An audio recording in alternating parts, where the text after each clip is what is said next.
जय श्री कृष्णा। आइए सुनते हैं भगवान शालिग्राम की यह कथा। आपने यह गौर किया होगा कि भगवान विष्णु को कई स्थानों में काले पत्थर के रूप में पूजा जाता है।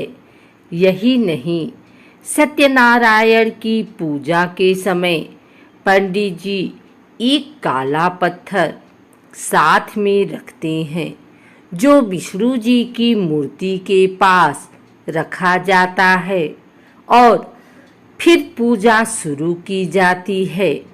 इसे पत्थर को शालिग्राम के नाम से जाना जाता है।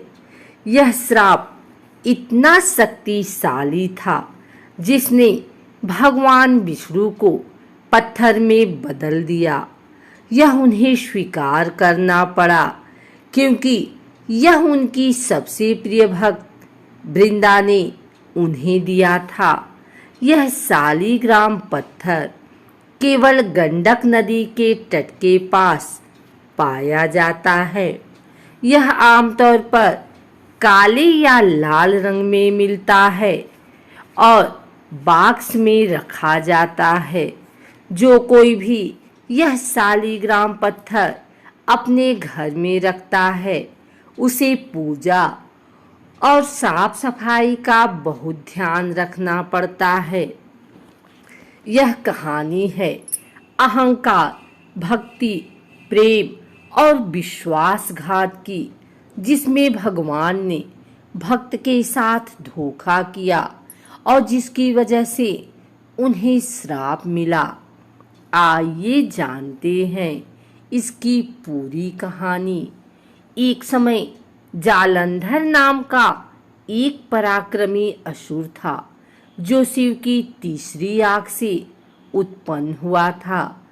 यही कारण था कि वह अत्यंत शक्तिशाली योद्धा था। इसका विवाह वृंदा नामक कन्या से हुआ। वृंदा भगवान विष्णु की परम भक्त थी। इसके पतिव्रत धन के कारण जालंधर अजेय हो गया। इसने एक युद्ध में भगवान शिव को भी पराजित कर दिया। अपने अजेय होने पर इसी अभिमान हो गया और स्वर्ग के देवताओं को परेशान करने लगा। दुखी होकर सभी देवता भगवान विष्णु की शरण में गए और जालंधर के आतंक को समाप्त करने की प्रार्थना करने लगे, क्योंकि जालंधर को तभी हराया जा सकता जब पत्नी वृंदा पवित्रता को भंग कर दे। एक असुर की बेटी और पत्नी होने के बावजूद वह भगवान विष्णु की भक्त थी। वह भगवान विष्णु की परम भक्त थी और उन पर उसे पूरा विश्वास था। सभी देवताओं ने देखा कि शिव भी उसे हरा नहीं पाए, तो वे विष्णु की शरण में गए। भगवान विष्णु ने अपनी माया से जालंधर का रूप धारण कर लिया और छल से वृंदा के पतिव्रत धर्म को नष्ट कर दिया। इससे जालंधर की शक्ति क्षीण हो गई और वह युद्ध में मारा गया।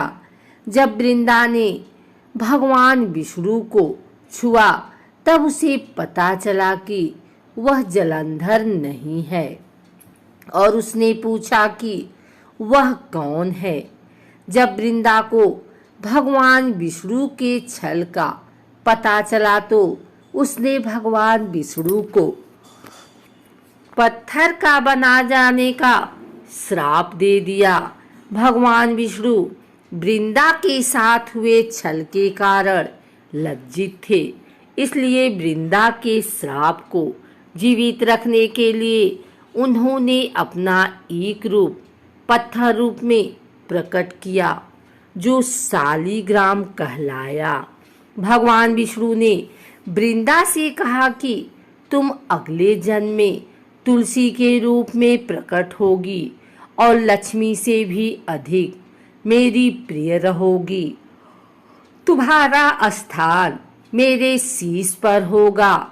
मैं तुम्हारे बिना भोजन ग्रहण नहीं करूँगा। यही कारण है कि भगवान विष्णु के प्रसाद में तुलसी अवश्य रखा जाता है। बिना तुलसी के अर्पित किया गया प्रसाद भगवान विष्णु स्वीकार नहीं करते। वृंदा की राख से तुलसी का पौधा निकला। वृंदा की मर्यादा और पवित्रता को बनाए रखने के लिए देवताओं ने भगवान विष्णु के शालिग्राम रूप का विवाह तुलसी से कराया। इसी घटना को याद रखने के लिए हर वर्ष कार्तिक शुक्ल एकादशी यानी देव प्रबोधनी एकादशी के दिन तुलसी का विवाह शालिग्राम के साथ कराया जाता है। एक और कथा के अनुसार एक बुढ़िया थी। उसने शालिग्राम जी की सेवा की थी। कार्तिक मास में वो पुष्कर स्नान का विचार कर पड़ोसन से बोली, मैं पुष्कर जा रही हूँ, तू मेरे शालिग्राम जी को अपने पास रख ले। पड़ोसन बोली, मुझे सेवा पूजा नहीं आती, बताओ कैसे कर दूंगी। बुढ़िया बोली, सवेरे इनको उठाना और लोटा भरकर पानी लाना, आते समय बगीचे से पुष्प तुलसी लाना, भगवान को जल व कच्चे दूध से नहलाना, चंदन लगाकर पुष्प तुलसी चढ़ाना, दूध का भोग लगाना, दोपहर की रसोई जो भी बने उसका भोग लगाना, शाम को दिया जलाना, ऐसी सेवा पूजा करना कहकर वह चली गई। पड़ोसन ने बुढ़िया के कहे अनुसार किया, पर भगवान की थाली से भगवान जीमते ही नहीं, दूध पिया ही नहीं। ए देख, वो चिंता में पड़ी, बोली, भगवान आपकी मालकिन आएगी तो कहेगी मेरे भगवान को दुबला कर दिया, अभी 1 महीना है, आप जीम लो। तो मैं भी जीमूं और वह भूखी बैठी रही। भगवान ने सोचा अब तो दर्शन देने ही पड़ेंगे। छोटा सा मोर मुकुट पीतांबरधारी रूप लेकर पाटे पर बैठ गए। दूध पी लिया, जीम लिया। रोज ऐसा ही होता रहा। एक दिन भगवान ने कहा, मैं गाय चरा लाऊं? तो पड़ोसन बोली, थोड़े दिन तो रहोगे, क्यों जाते हो?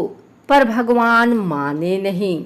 हाथ में सोने की लाठी, कंधे पर हीरे मोती का पीतांबर डाल गाय चराने जाते।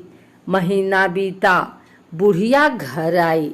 स्नान ध्यान से निमटकर सोचा शालिग्राम जी को ले आऊं। पड़ोसन ले गई है। पड़ोसन से बोली, शालिग्राम जी शाम को आएंगे, तब ले जाना। बुढ़िया शालिग्राम जी के लिए जिद करने लगी और झगड़ा हो गया। लोग इकट्ठे हो गए तो पड़ोसन बोली, बुढ़िया को समझाओ, 1 महीना निकाला जैसे, शाम तक और सब्र करे।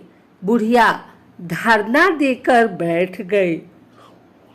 शाम पड़े, भगवान आए। गाय उनकी जगह छोड़ भगवान मंदिर में विराज गए। पड़ोसन बोली, ले जाओ तुम्हारे भगवान। और भगवान से बोली, भगवान बुढ़ी को भी रूप दिखा दो, नहीं तो मेरे प्रति ये अविश्वास कर रही है। भगवान ने मोर मुकुट पीतांबर भर हाथ में सोने की लाठी लेकर बुढ़िया को दर्शन दिया। भगवान ने भोले भक्तों को दर्शन दिया।